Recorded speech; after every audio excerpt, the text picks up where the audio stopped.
Sistem pencernaan manusia.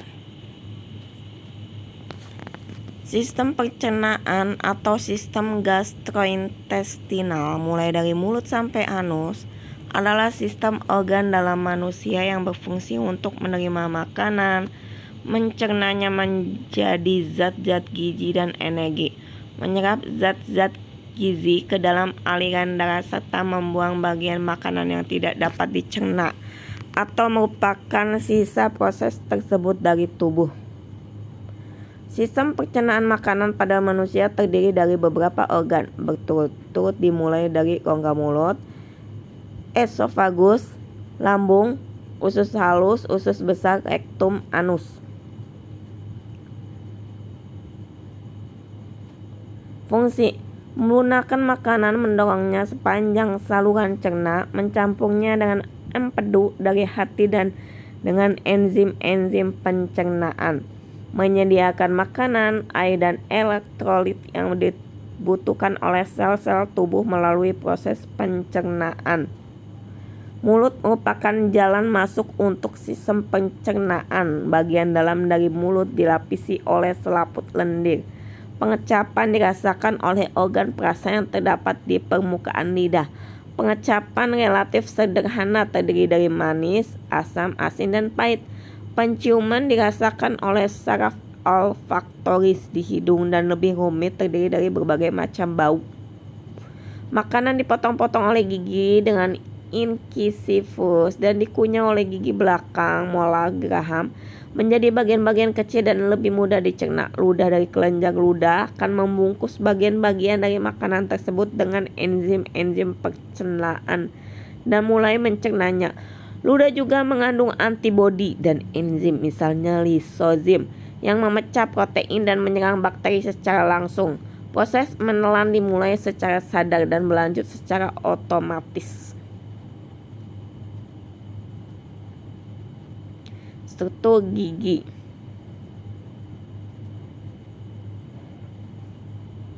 Gigi memiliki fungsi memotong, mengoyak, dan menggiling makanan menjadi partikel yang kecil-kecil. Lidah memiliki peran mengatur letak makanan di dalam mulut serta mengecap rasa makanan.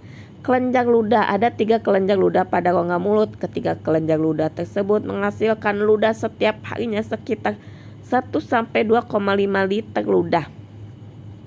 Kandungan ludah pada manusia adalah air, mucus, enzim amilase, zat antibakteri, dan lain-lain. Fungsi ludah adalah melumasi rongga mulut serta mencerna karbohidrat menjadi disakarida. Esofagus merupakan saluran yang menghubungkan antara rongga mulut dengan lambung. Pada ujung saluran esofagus setelah mulut terdapat daerah yang disebut faring. Pada faring terdapat klep yaitu epiglotis yang mengatur makanan agar tidak masuk ke trakea tenggorokan.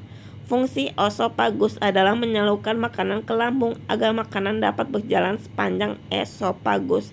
Terdapat gerakan peristaltik sehingga makanan dapat berjalan menuju lambung. Dimulai dari faringotoraks menembus diafragma dan masuk ke dalam abdomen. Bersambung dengan lambung terletak di belakang trakea di depan vertebra. Lambung. Struktur lambung. Lapisan peritoneal yang merupakan lapisan serosa, lapisan otot, lapisan longitudinal yang bersambung dengan esofagus, lapisan sirkuler yang paling tebal dan terletak di pilorik membentuk sphincter, lapisan oblik yang terdapat pada bagian fundus dan berjalan mulai dari orifisium kardiak membelok ke bawah melalui curvatura minor. Lapisan submukosa terdiri dari jaringan areolar yang banyak mengandung pembuluh darah dan limfe. Lapisan mukosa berbentuk rugae, kerutan dilapisi epitelium silindir yang mensekresi mukus. Sel-sel yang melapisi lambung menghasilkan 3 zat penting. 1. Lendir, melindungi sel-sel lambung dari kerusakan oleh asam lambung. Setiap kelainan pada lapisan lendir ini bisa menyebabkan kerusakan yang mengarah kepada terbentuknya tukak lambung. Asam klorida HCl Asam klorida menciptakan suasana yang sangat asam yang diperlukan oleh pepsin guna memecah protein. Keasaman lambung yang tinggi juga berperan sebagai penghalang terhadap infeksi dengan cara membunuh berbagai bakteri. Prekursor pepsin, enzim yang memecahkan protein. Pencernaan pada lambung terjadi gerakan pada lambung yang berfungsi mencampur makanan dan dengan sekret lambung dan mengosongkan makanan. Makanan bercampur dengan sekret lambung menjadi kimia. Sekret lambung, mukus, asam lambung, tripsin, lipase, amilase, protease. Usus halus atau usus kecil adalah bagian dari saluran pencernaan yang terletak di antara lambung dan usus besar. Dinding usus kaya akan pembuluh darah yang mengangkut zat-zat yang diserap ke hati melalui vena porta. Dinding usus melepaskan lendir yang melumasi isi usus dan air yang membantu melakukan pecahan makanan yang dicerna. Dinding usus juga melepaskan sejumlah kecil enzim yang mencerna protein, gula, dan lemak. Struktur usus halus.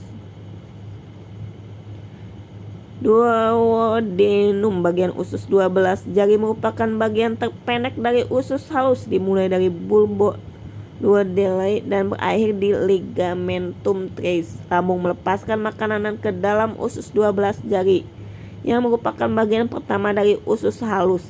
Makanan masuk ke dalam duodenum melalui sphincter pylorus dalam jumlah yang bisa dicerna oleh usus halus. Jika penuh, duodenum akan mengirimkan sinyal kepada lambung untuk berhenti mengalirkan makanan.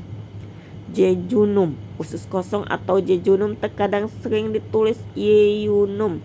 Bagian kedua dari usus halus di antara usus 12 jari dan usus penyerapan. Pada manusia dewasa, seluruh usus halus antara 2-8 meter. 1-2 meter adalah bagian usus kosong. Usus kosong dan usus penyerapan digantungkan dalam tubuh dengan mesenterium. Ileum, usus penyerapan atau ileum adalah bagian terakhir dari usus halus. Pada sistem pencernaan manusia, ia memiliki panjang sekitar 2-4 meter dan terletak setelah duodenum, jejunum dan dilanjutkan oleh usus buntu. Ileum memiliki pH antara 7 dan 8, netral atau sedikit basah dan berfungsi menyerap vitamin B12 dan garam-garam empedu. Pankreas adalah organ pada sistem pencernaan yang memiliki dua fungsi utama, yaitu menghasilkan enzim pernapasan serta beberapa hormon penting seperti insulin. Pankreas terletak pada bagian posterior perut dan berhubungan erat dengan duodenum, usus 12 jari. Pankreas terdiri dari dua jaringan dasar, yaitu asin yang menghasilkan enzim-enzim pencernaan. Pulau pankreas menghasilkan hormon. Pankreas melepaskan enzim pencernaan ke dalam duodenum yang melepaskan hormon ke dalam darah. Enzim yang dilepaskan oleh pankreas akan mencerna protein, karbohidrat, dan lemak. Enzim proteolitik memecah protein ke dalam bentuk yang dapat digunakan oleh tubuh dan dilepaskan dalam bentuk inaktif. Enzim ini hanya akan aktif jika telah mencapai saluran pencernaan. Pankreas juga melepaskan sejumlah besar sodium bikarbonat yang berfungsi melindungi duodenum dengan cara menetralkan asam lambung.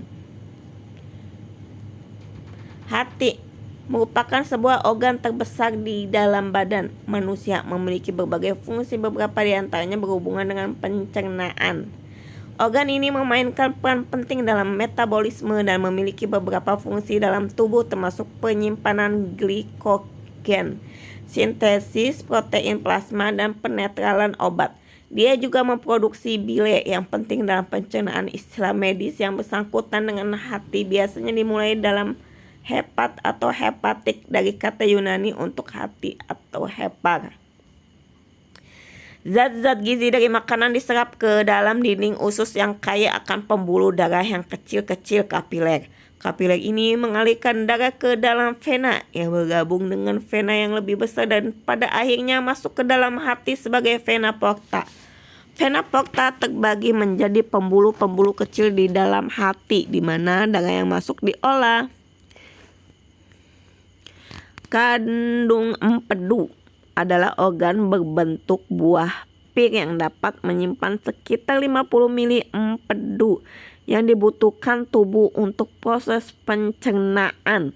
Pada manusia, panjang kandung empedu adalah sekitar 7-10 cm dan berwarna hijau gelap, bukan karena warna hijau ringannya, melainkan karena warna cairan empedu yang dikandungannya. Organ ini terhubung dengan hati dan usus 12 jari melalui saluran empedu. Empedu memiliki dua fungsi penting, yaitu membantu pencernaan dan penyerapan lemak, berperan dalam pembuangan limbah tertentu dari tubuh, terutama hemoglobin Hb yang berasal dari penghancuran sel darah merah dan kelebihan kolesterol. Usus besar. Usus besar atau kolon dalam anatomi adalah bagian usus antara usus buntu dan rektum. Fungsi utama organ ini adalah menyerap air dari feses. Banyaknya bakteri yang terdapat di dalam usus besar berfungsi mencerna beberapa bahan dan membantu penyerapan zat-zat gizi.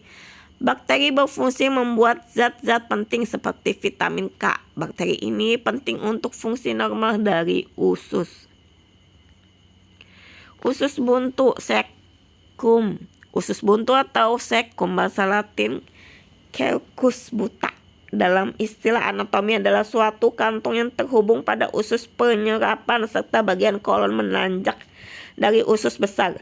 Organ ini ditemukan pada mamalia, burung dan beberapa jenis reptil. Sebagian besar herbivora memiliki cecum yang besar, sedangkan karnivora eksklusif yang memiliki cecum yang kecil yang sebagian atau seluruhnya digantikan oleh umbai cacing. Umbai cacing atau appendix adalah organ tambahan pada usus buntu. Infeksi pada organ ini disebut appendicitis atau radang umbang cacing. Appendicitis yang parah dapat menyebabkan appendix pecah dan membentuk nanah di dalam rongga abdomen atau peritonitis, infeksi rongga abdomen. Rektum adalah sebuah ruangan yang berawal dari ujung usus besar setelah kolon sigmoid dan berakhir di anus. Organ ini berfungsi sebagai tempat penyimpanan sementara feses. Biasanya rektum ini kosong karena tidak disimpan di tempat yang lebih tinggi, yaitu pada kolon descensus. Jika kolon descensus penuh dan tidak masuk ke dalam rektum, maka timbul keinginan untuk membuang air besar. Mengembangnya dinding rektum karena penumpukan material di dalam rektum akan memicu sistem saraf yang menimbulkan keinginan untuk melakukan defekasi. Jika defekasi tidak terjadi, seringkali material akan dikembalikan ke usus besar, di mana penyerapan air akan kembali dilakukan. Jika defekasi tidak terjadi untuk periode yang lama, konstipasi dan pengerasan feses akan terjadi.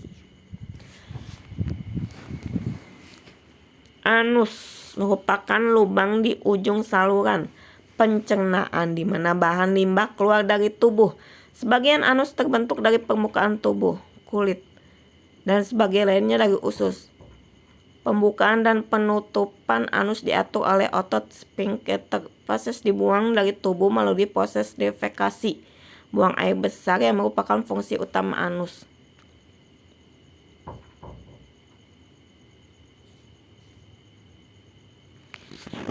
Rangkuman pencernaan zat makanan.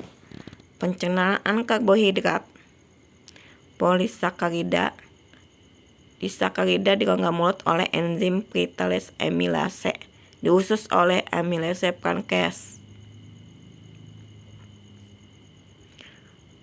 Pencernaan lemak dan protein.